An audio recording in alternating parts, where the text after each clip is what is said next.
Hello students, welcome back to my YouTube channel. आज हम लोग स्टडी करेंगे national and international scenario of hospital pharmacy के बारे में। इसके पहले हम लोग हॉस्पिटल फार्मेसी के बारे में पढ़ चुके हैं, हॉस्पिटल में कैसा कैसा स्टाफ होना चाहिए उन चीज़ों के बारे में पढ़ चुके हैं।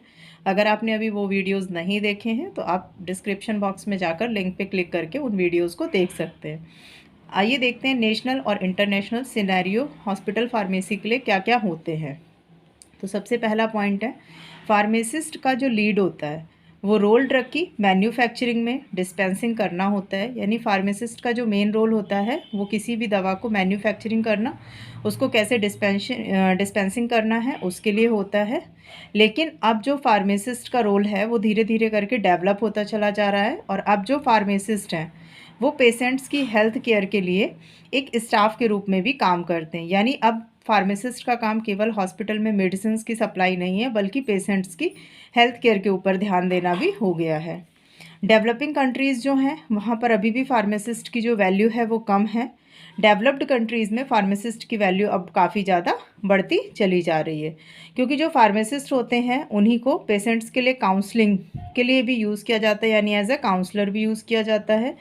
ये मेडिसिन के बारे में जो होता है बेसिक इन्फॉर्मेशन भी प्रोवाइड करा देते हैं पेशेंट्स को, और ये डिज़ीज़ की क्या क्या कंडीशंस हैं, कौन सी कंडीशन में कौन सी डिज़ीज़ लेनी चाहिए, कौन सी डिज़ीज़ की जो कंडीशंस होती हैं उसमें कौन सी आपको मेडिसिन लेनी चाहिए, उस मेडिसिन की कितनी डोज़ यूज़ करनी चाहिए, उस डोज़ के क्या क्या साइड इफ़ेक्ट्स हैं, या उस डिज़ीज़ में आपको कौन सा ड्रग यूज़ करना है, कौन सा फूड यूज़ करना है, उन सारी चीज़ों के बारे में भी फार्मासिस्ट आपको क्लियरिफाई कर देता है। कई सारी जो डेवलपिंग कंट्रीज़ हैं वहाँ पे डॉक्टर की रिस्पॉन्सिबिलिटी को कम करने के लिए फार्मासिस्ट को प्रिस्क्रिप्शंस रेडी करने के लिए यूज़ किया जाता है। यानी जो डॉक्टर है उसके लिए जो प्रिस्क्रिप्शन है, यानी डॉक्टर अब सिर्फ प्रिस्क्राइब करता रहता है, बोलता रहता है, और जो फार्मासिस्ट होता है उसके पास में वो उसके प्रिस्क्रिप्शन पे सारी मेडिसिन और जो सारी चीज़ें हैं उनको मेंशन करता है। जो यूके है, यूके जैसे कंट्रीज़ में डिज़ीज़ के लिए जो मेडिसिन होती है उसको प्रिस्क्राइब करने की रिस्पॉन्सिबिलिटी भी फार्मासिस्ट को ही दी गई है। इसके अलावा फार्मासिस्ट जो होता है वो पेशेंट्स की केयर करने के लिए एक रोल मॉडल की तरीके यूज़ किया जाता है या यूज़ होता है। तो इस तरीके से नेशनल और इंटरनेशनल जो सिनेरियो है कि फार्मासिस्ट का क्या क्या यूज़ है, किस तरीके से फार्मासिस्ट काम करते हैं, ये उसकी डिटेल हो गई। अब हम लोग स्टडी करेंगे लोकेशन ऑफ हॉस्पिटल फार्मेसी की। यानी हॉस्पिटल फार्मेसी जो होती है उसकी लोकेशंस क्या होनी चाहिए। तो सबसे पहली चीज़ तो हॉस्पिटल फार्मेसी हॉस्पिटल या नर्सिंग होम के पास में होनी चाहिए, यानी सिचुएटेड नियर हॉस्पिटल्स या फिर नर्सिंग होम के पास होना चाहिए। ग्राउंड फ्लोर में होना चाहिए या फिर फर्स्ट फ्लोर में होना चाहिए, क्योंकि इससे ज़्यादा अगर आप ऊपर करेंगे तो पेशेंट्स को या पेशेंट्स के जो अटेंडेंट होते हैं उनको आने जाने में प्रॉब्लम्स हो सकती हैं। हॉस्पिटल फार्मेसी जो होती है वो आउट पेशेंट्स डिपार्टमेंट के पास में होनी चाहिए, क्योंकि इन पेशेंट्स डिपार्टमेंट के पास में अगर आप करेंगे तो गैदरिंग बहुत ज़्यादा हो जाएगी, भीड़ भाड़ बहुत रहेगी। इसलिए हमेशा हॉस्पिटल की जो फार्मेसी होती है वो आउट पेशेंट डिपार्टमेंट जो होता है उसके पास में होनी चाहिए। मल्टी स्टोरी हॉस्पिटल जो होता है उसमें हर एक फ्लोर में हॉस्पिटल फार्मेसी होनी चाहिए।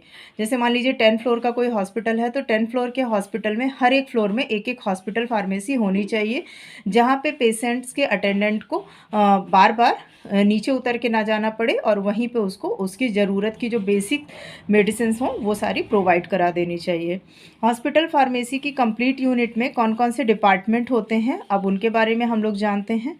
तो सबसे पहला तो होता है कि जो ऑफिस होता है चीफ हॉस्पिटल फार्मासिस्ट का, वो डिपार्टमेंट एक हो गया। दूसरा होता है आउट पेशेंट डिस्पेंसिंग यूनिट हो गया। नेक्स्ट होता है जो आपका पैकेजिंग और लेबलिंग एरिया होता है, जहाँ पे आपकी मेडिसिन्स की या कोई भी जो दवा होती है या इंजेक्शंस होते हैं उनकी पैकेजिंग और लेबलिंग की जाती है। इसके अलावा जो आपके स्टेराइल और नॉन स्टेराइल होते हैं यूनिट्स, उनकी प्रिपरेशन यानी उनकी मैन्युफैक्चरिंग कैसे होगी, उनको कैसे प्रिपेयर किया जाएगा, उसके लिए होता है। एक होता है कोल्ड स्टोरेज एरिया, जहाँ पे आपके ज़्यादातर इंजेक्शंस को रखा जाता है, क्योंकि अगर इंजेक्शंस को आप 0 डिग्री सेंटीग्रेड पे नहीं रखते हैं या फ्रीज कोल्ड एरिया में नहीं रखते हैं तो वो ख़राब हो जाते हैं। Bulk compounding area, bulk compounding area का मतलब होता है कि जो बहुत ज़्यादा क्वांटिटी में हमें कंपाउंड यूज़ करने होते हैं उनके लिए एक एरिया होता है। एक वेटिंग रूम आपका हो जाता है और एक लाइब्रेरी एरिया हो जाता है। तो ये सारे के सारे डिपार्टमेंट्स जो होते हैं ये हॉस्पिटल फार्मेसी के अंदर ये सारी यूनिट्स आपकी आ जाती हैं जिनमें ये सब काम करने पड़ते हैं। नेक्स्ट आपका होता है बल्क प्रिपरेशन के लिए जो स्टोर होता है वो फार्मेसी के लिए नीचे बेसमेंट में होना चाहिए, यानी जिसमें बल्क में आप चीज़ें, जिसको आप बोल सकते हो कि एक तरीके से स्टोर होता है या होल सेल वाला जो काम होता है, उसके लिए आपको बेसमेंट होना ही चाहिए। हॉस्पिटल फार्मेसी जो होता है वहाँ पे आपका प्लीजेंट अपीयरेंस के लिए हेल्थ और हाइजीनिक पोस्टर लगे होने चाहिए, ताकि हेल्थ और हाइजीन के बारे में वहाँ पर बैठे हुए जो भी लोग हों उनको हेल्थ और हाइजीन के बारे में जानकारी आसानी से मिल सके। मेडिसिन का वेट कर रहे पेशेंट्स के लिए परफेक्ट वेटिंग एरिया होना चाहिए और एक सीटिंग प्लानर होना चाहिए। मतलब जैसे मान लीजिए मेडिसिन के लिए आपके पास स्टॉक में रखी हुई है, तुरंत हॉस्पिटल फार्मेसी में नहीं अवेलेबल है, तो उसके लिए जो भी पेशेंट या पेशेंट के अटेंडेंट वेट कर रहे हैं तो उनके लिए आपको एक वेटिंग एरिया देना चाहिए, या फिर वहाँ पे प्रॉपर सिटिंग अरेंजमेंट होना चाहिए जिससे वो वहाँ पर आसानी से बैठ सकें और उस मेडिसिन के आने तक उसका वेट कर सकें। तो इस तरीके से हम लोगों ने लोकेशन ऑफ हॉस्पिटल फार्मेसी और सिनेरियो, इंटरनेशनल और नेशनल सिनेरियो के बारे में स्टडी किया। अगर वीडियो पसंद आया हो तो लाइक करें, दोस्तों के साथ में शेयर करें, और अगर आपको इस टॉपिक से रिलेटेड कोई भी क्वेरी है तो कमेंट सेक्शन पे जाके कमेंट करके उसको पूछना बिल्कुल ना भूलें। और ऐसे ही अच्छे अच्छे वीडियोस देखने के लिए चैनल को सब्सक्राइब करना बिल्कुल ना भूलें। Thanks for watching.